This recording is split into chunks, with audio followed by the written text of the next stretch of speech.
up, you guys? Welcome back to yet another video. I will let you know right now, warning, there's gonna be spoilers.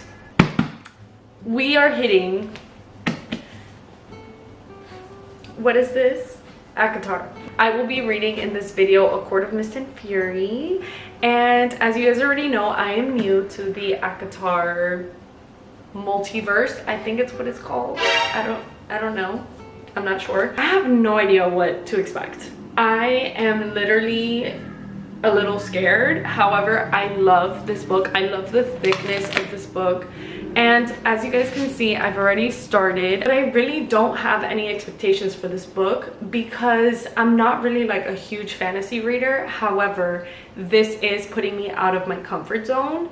Not necessarily in like book length or like series length. It's more of like genre wise. If you guys have not watched part 1 of this video, please go back and watch part 1 and then come back to this video so that you can watch part 2, which is A Court of Mist and Fury, book 2 of the ACOTAR series. I'm nervous, I'm excited, but I'm also a little worried. Like, I'm not gonna lie, this book is causing me to feel a bit worried for these characters.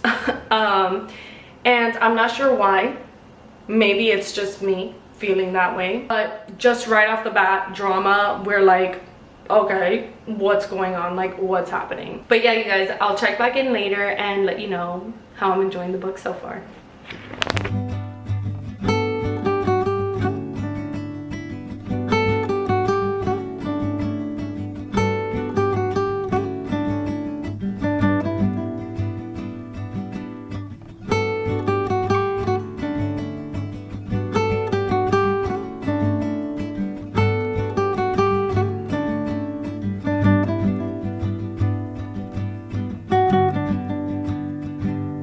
So right now I'm currently on chapter 28. I think the biggest thing that we're finding out, and these are spoilers that I am about to say, so if you're not interested in spoilers, just skip ahead.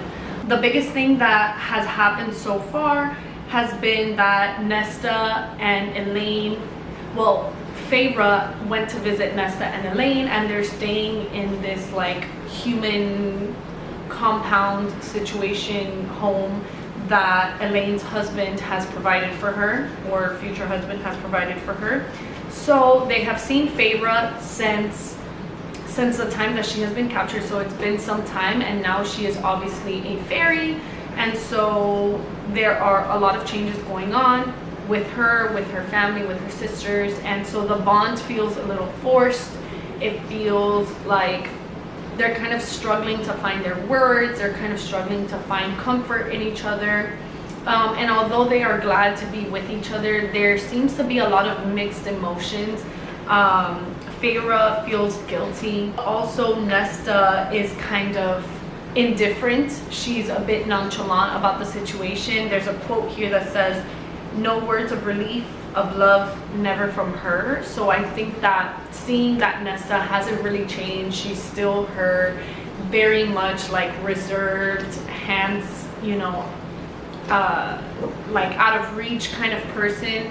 Elaine is a bit nicer, she's a bit more cordial, and so because of that, I think her kindness is extended to Feyre and the High Fae. So she did bring Cassian, Azriel, and Reese's Pieces. I mean, he's not giving much, you know what I mean? But I'm not really sold on this world, on the ACOTAR world. Like, I'm reading it because I want to give it a chance, but I've literally read, I want to say I'm about a little bit less than halfway through this book, like 45% through this book, and to me, I'm just not like clicking with it. Like for example, Divine Rivals, I clicked with immediately.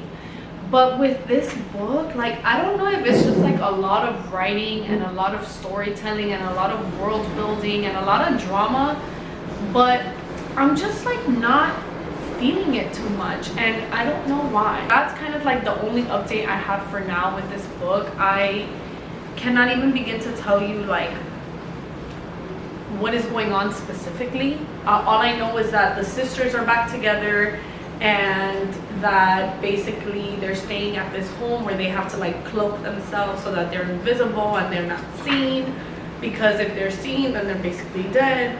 And it's like this whole thing, this whole feud between like humans and high fae, and that's about it. So I think I'm just gonna keep reading. I'll probably read like a chapter or two because right now it's 5:30. Let's just continue.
Hey guys, so I have my remaining coffee in this mug, and I'm actually about, I want to say 45% through this book. I do believe that I've been anticipating many different moments in this series, and I will say the first book at the end really shocked me because I didn't think that that was going to be the ending that it was.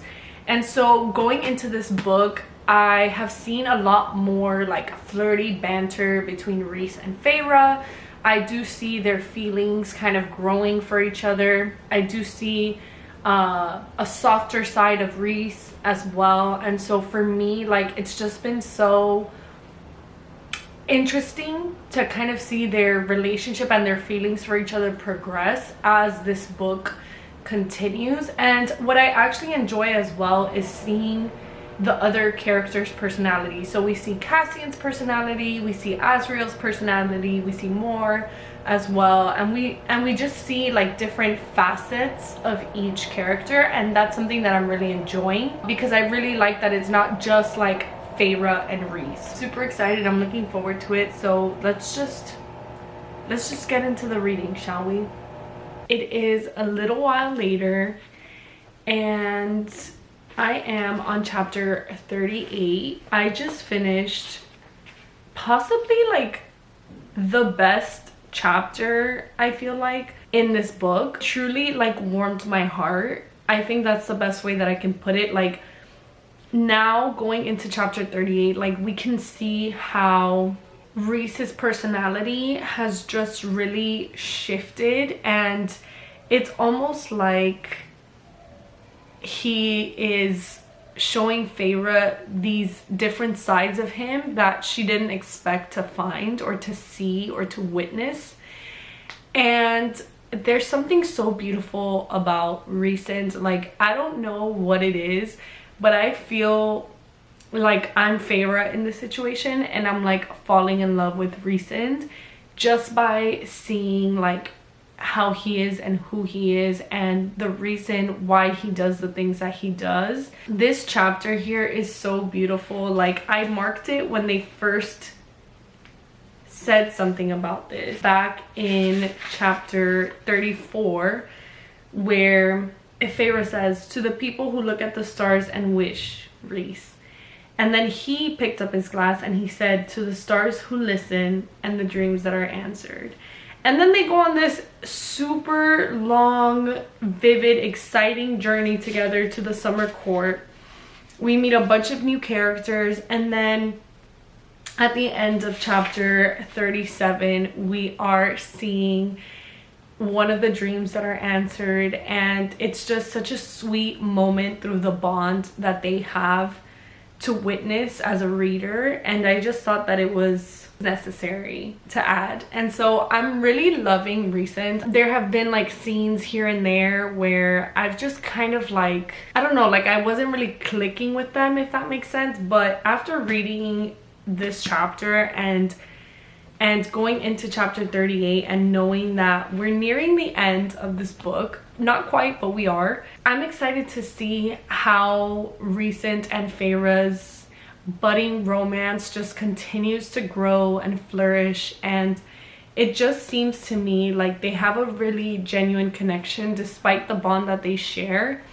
I think that there's an authenticity to them that is undeniable, and it almost feels like they've always had a connection, and I think that's what I love about them the most. So far, between the first book and this book, I'm definitely enjoying this book a lot more. I feel like I'm more connected and more present and just more like rooting for these characters in this book. In the first book, I was kind of like, okay, like, can we like keep it moving? Can we, you know, like just get over it kind of thing? But in this book, like when I tell you guys that I'm just like engrossed, the action scenes, the way that things are described in this book are just fascinating to me. It seems like everything is so magical and beautiful. I'm kind of intrigued to see how this book ends, and so that is my mission for this week. I'm hoping to continue reading, and hopefully we'll see. Hopefully by the end of this week, I'm able to finish this book.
Hey, I'm back with an iced coffee that I made myself, and we are going to review ACOMAF because finally I finished. And please bear with me, it's been a hot minute since I've spoken to a camera, but I finally finished ACOMAF. And you guys, I'm just gonna get right into it and tell you guys that this is a full-fledged 5 stars for me. Completely different from the first book. ACOTAR really picked up at the end, like once we got under the mountain and once we met all these other characters that really pushed the plot forward and that really created what is this book. I tabbed, I underlined, I wrote marginal notes on this book because the way that this book was set up and the way that this romance was immaculate from beginning to end, I think I audibly gasped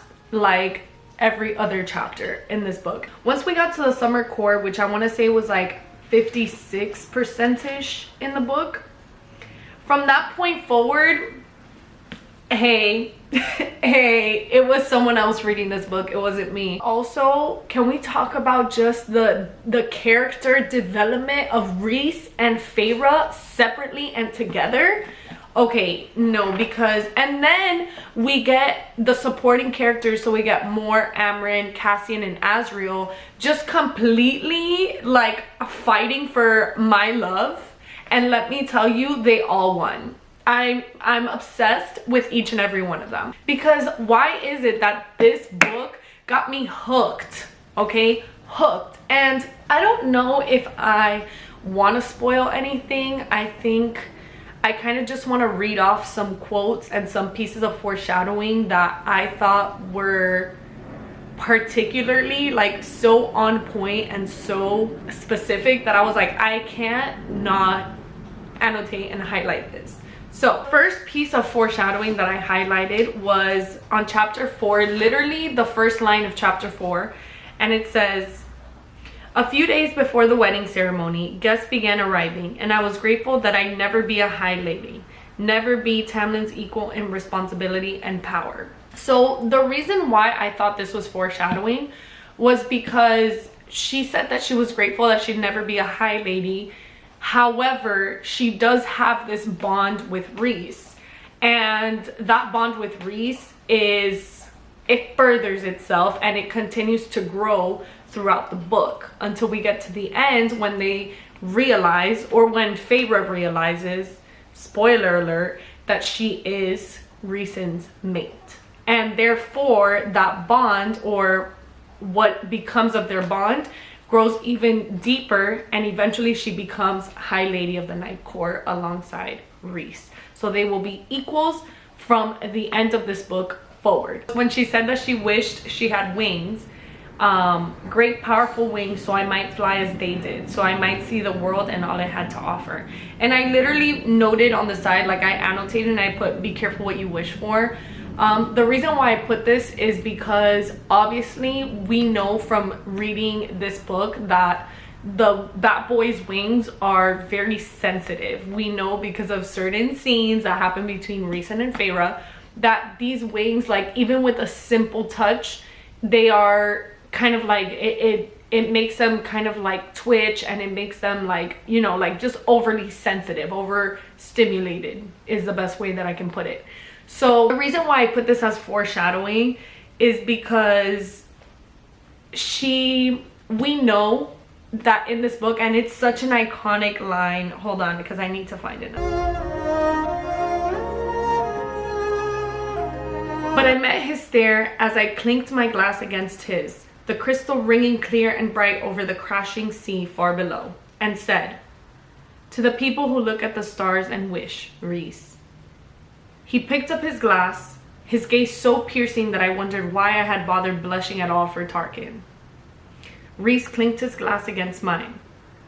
'To the stars who listen and the dreams that are answered.'" I kind of put be careful what you wish for is because in a way that is kind of like a dream of hers, to experience what it's like to have wings.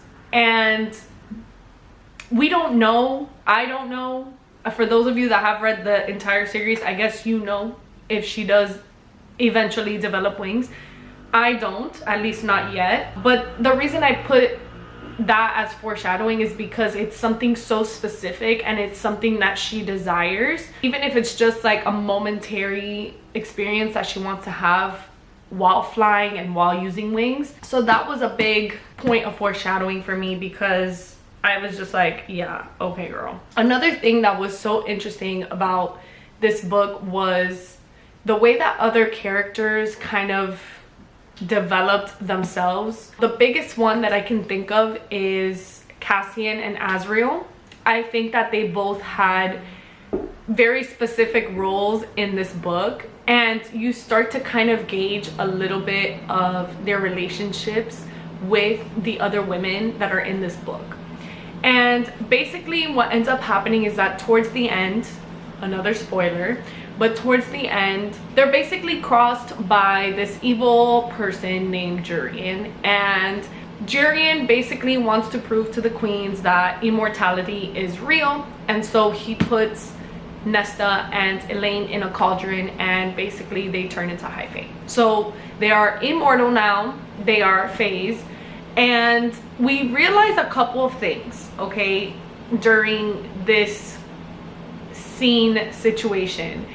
And I audibly gasped because the way it was set up was perfect, to the point where I was like expecting one character to go one way and then they go completely the other way. And the reason why I say this is because once they turned into phase, we realized that Cassian is very intent on protecting Nesta. He's very like strong-willed in that sense, and all he sees and all he wants to do and all his mind is telling him to do is protect Nesta, take care of Nesta, like make sure she's okay. And for me, like obviously I knew that Nesta and Cassian were going to be a match, especially in this series, because I know that the last book in this series is about them and like their relationship and how everything develops, amongst other things. But one that really surprised me and that really threw me for a loop was when Lucien realized that Elaine was his mate. I audibly gasped. And you know, it's one of those things where I was kind of shocked, but at the same time, like, I don't know, like it was so unexpected. Like I didn't think that this was gonna be the plot twist at the end. But then it also makes sense because Feyre, so I think that this is, and this also reminded me of something that I've heard recently, but basically what happens is that Feyre ultimately sacrifices herself in place of Rhys because she didn't want Rhys to go through what he went through with Amarantha in the first book, like being her slave and all. So Feyre basically sacrifices herself for the people that she loves. I think this has always been Feyre's posture, especially like throughout the first book when she's like protecting her family and her sisters, her dad, since they're mortal and she's not anymore. But I think also you can tell that Feyre really loves Rhysand and really loves the family that she has now that she's become a fae, and now that her sisters are in danger. You can tell how much she's willing to sacrifice, to the point where she sacrificed her bond with Rhysand and asked Tamlin to take her home. We know as the reader that she could not care less about Tamlin. Like she's just there to wreak havoc, and she's there to basically destroy Tamlin and the Spring Court from the inside out. The only problem is that everybody thinks that Rhysand and Feyre's bond was broken because of Jurian. But what they revealed to us was that they did in fact end up getting married through like this court situation, and Feyre is now High Lady of the Night Court, meaning that she is Rhysand's equal, and meaning that their bond is very much still alive. The thing with this that really just made me want to celebrate, because obviously it's a sad situation to have the person that you love sacrifice themselves and be taken away, but at the same time it really made me happy, and it really made me understand the depths and the amount of sacrifice that someone is willing to take for the people that they love. And this book was a beautiful depiction of it. It was something that I did not expect. It was something that as soon as I hit a certain point in this book, from that point on, like I just couldn't stop reading. Like I was just eating it up, and there's very good reason for that. This book was so beautifully written.